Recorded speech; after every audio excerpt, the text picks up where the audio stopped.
นะโมตัสสะภะคะวะโตอะระหะโตสัมมาสัมพุทธัสสะนะโมตัสสะภะคะวะโตอะระหะโตสัมมาสัมพุทธัสสะนะโมตัสสะภะคะวะโตอะระหะโตสัมมาสัมพุทธัสสะสีสีสิทธิพระพรบวรแว่นวิเศษอติเรกเตโชชัยตุภวังชัยมังคารา มหามงคลยังมีพญาภูมิบุญองค์หนึ่งเสด็จมาจากเมืองมันคำพองมาแสวงหาจองสถานที่ตั้งบ้านเพื่อปลูกสร้างให้อยู่ซุมกินเย็นความเข็ดขวงบ่ให้ได้จึงตั้งต่อปูแปลงไปพระเมตไตรเพิ่นว่าดีบ่อนนี้แต่ก่อนกี่พระเจ้าสร้างโพธิสมภาร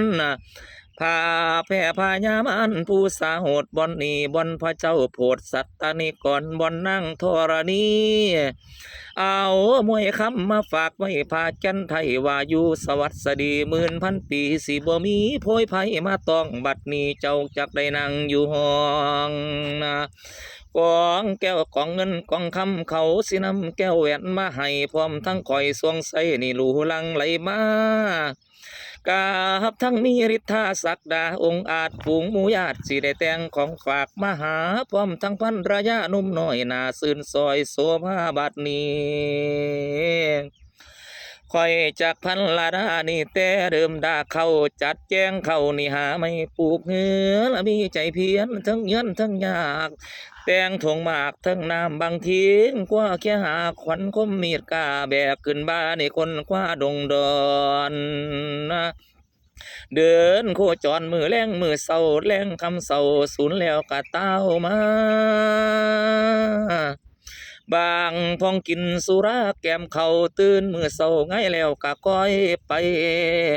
จงใจเขานี่ดงเล้าหาซอกไปพบผัวลำดัวปอดดีไม่มีสีเสียวเป็นเสาแหกแล้วจึงแบกขวัญเขาฟันลงตัดไปตรงนี่ลำดีสะอาดนี่แม่นธรรมชาตินะนี่ไม่คำไม่คูดลำฟันรุ่นนี่โสขวัญเป็นคู่ที่เกิดอยู่ในไฟข้างจอมดอนนะเหลียวเบิ่งงามซ่อนหลอนยินแปลงปลูกไว้ตัดเอาได้เนี่ยมาถากเป็นเสาไปหาเอานี่บ่หยุดบ่ย้อนเดินหิ้อนนี่เข้าป่านำนาหลายลาปีเดือนติดต่อหลายพะมือตัวเจ้าปันอ่อนแหงยามแรงเขายามแรงป่าไปมือสืบมือนี่ป่าไปสืบไป